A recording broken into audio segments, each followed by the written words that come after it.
So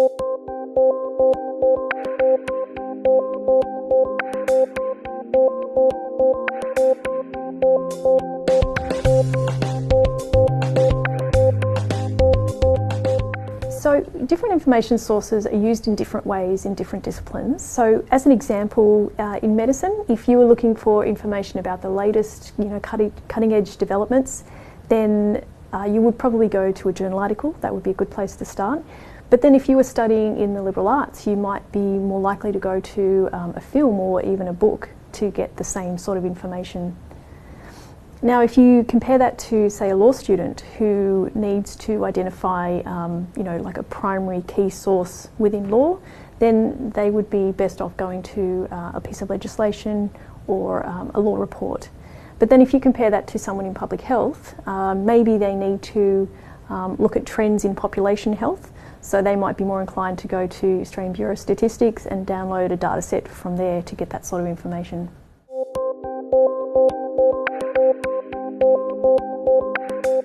So primary, secondary and tertiary sources are actually different depending on the discipline that you're looking at. So as an example, within law, a primary source would be a piece of legislation or case law.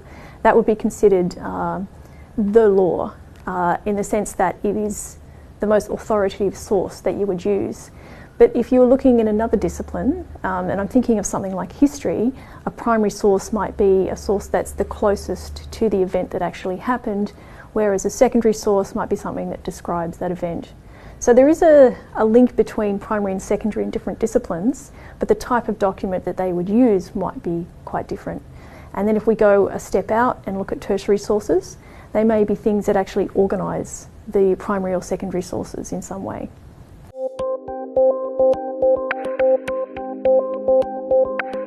So within a discipline, you may have different types of information that you use, and you'll just use it in different ways. So as an example, if you're a medical student and maybe you need to find out a bit more about cancer and you want to get some background information, you'd be more likely to go to a textbook because you'd be looking at established knowledge, and that would give you an idea about the general context of research around cancer.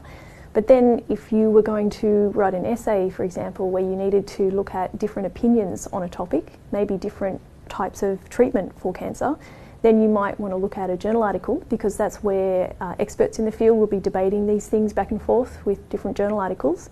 And increasingly as well, you might find that sort of information on academic social networking sites where a lot of these debates are happening as well.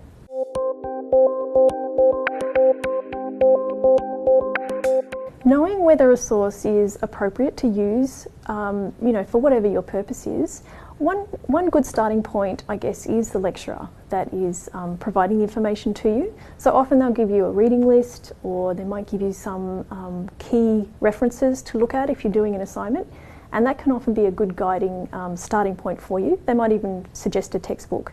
So you might start by looking at the types of sources that they're suggesting, journal articles or books or even data sets, depending on what type of assignment it is. And that is some way that you can start with. Once you get to that point, you might want to look at some of those sources as well and look at the types of sources that they refer to.